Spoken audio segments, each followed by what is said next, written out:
إن الحمد لله نحمده ونستعينه ونستغفره ونعوذ بالله من شرور أنفسنا ومن سيئات أعمالنا من يهده الله فلا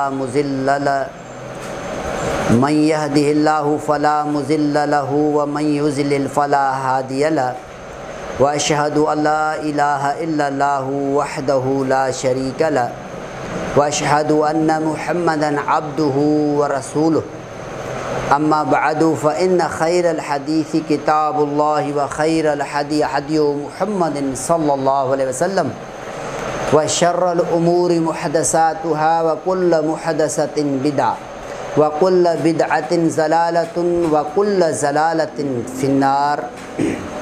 أعوذ بالله من الشيطان الرجيم. بسم الله الرحمن الرحيم. يا أيها الذين آمنوا اتقوا الله حق تقاته ولا تموتن إلا وأنتم مسلمون.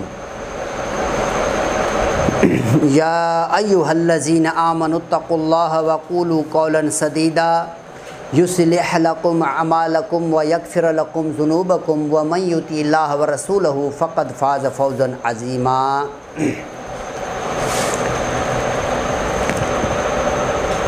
اللهم صل على محمد وعلى آل محمد كما صليت على إبراهيم وعلى آل إبراهيم إنك حميد مجيد. اللهم بارك على محمد وعلى آل محمد كما باركت على إبراهيم وعلى آل إبراهيم إنك حميد مجيد. الحمد لله الذي هدانا لهذا وما كنا لنهتدي لولا أن هدانا الله. کم من فیۃ قلیلۃ غلبت فیۃ کثیرۃ باذن اللہ.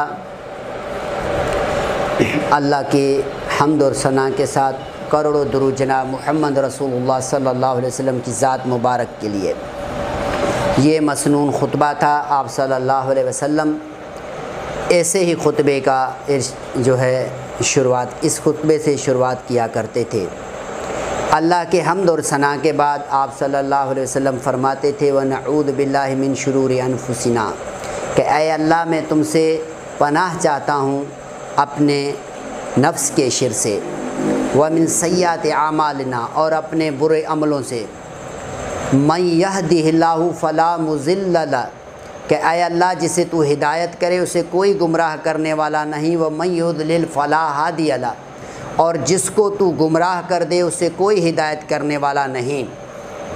اور اس کے بعد آپ صلی اللہ علیہ وسلم فرماتے تھے کہ اما بعد فإن خیر الحدیث کتاب اللہ کہ سب سے اچھی اور سب سے بھلی چیز اللہ کی کتاب ہے. وخیر الحدی ہدی محمد صلی اللہ علیہ وسلم اور سب سے بہترین طریقہ آپ صلی اللہ علیہ وسلم نے فرمایا میرا طریقہ ہے.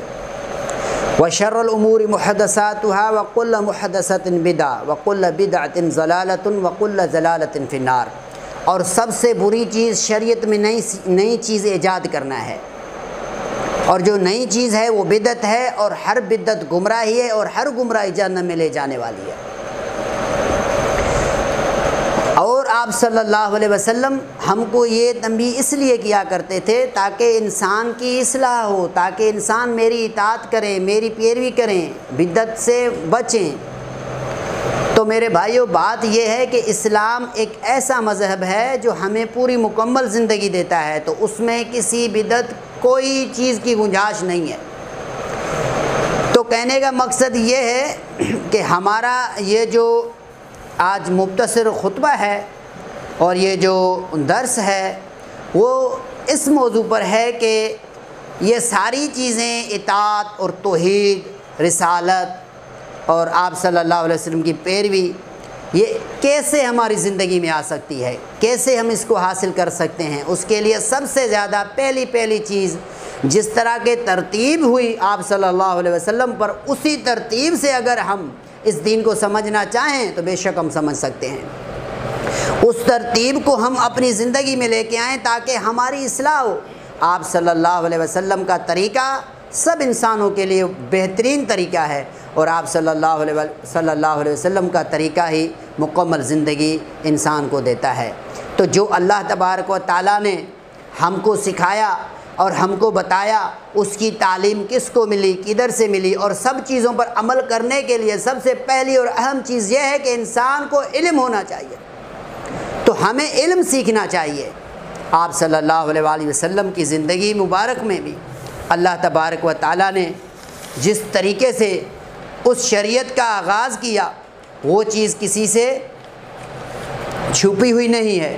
تو میرے بھائیوں، بات یہ ہے کہ اسلام ہمیں پوری مکمل زندگی دیتا ہے، تو اس زندگی کا مقصد اگر ہمیں پتہ نہ ہو تو ہم نہیں جی سکتے، اور اس کو پتہ کرنے کے لیے سب سے پہلی چیز انسان کو علم ہونا چاہیے، کیونکہ علم انسان کی سب سے بڑی دولت ہے، علم انسان کی سب سے بڑی ہتھیار ہے۔ انسان اس علم کے ذریعے انسان خود میں اور جانور میں فرق رکھتا ہے۔ انسان کے پاس اگر علم ہے تو انسان ہے، نہیں تو وہ انسان جانور سے کم نہیں، وہ تو پھر حیوان بن جاتا ہے۔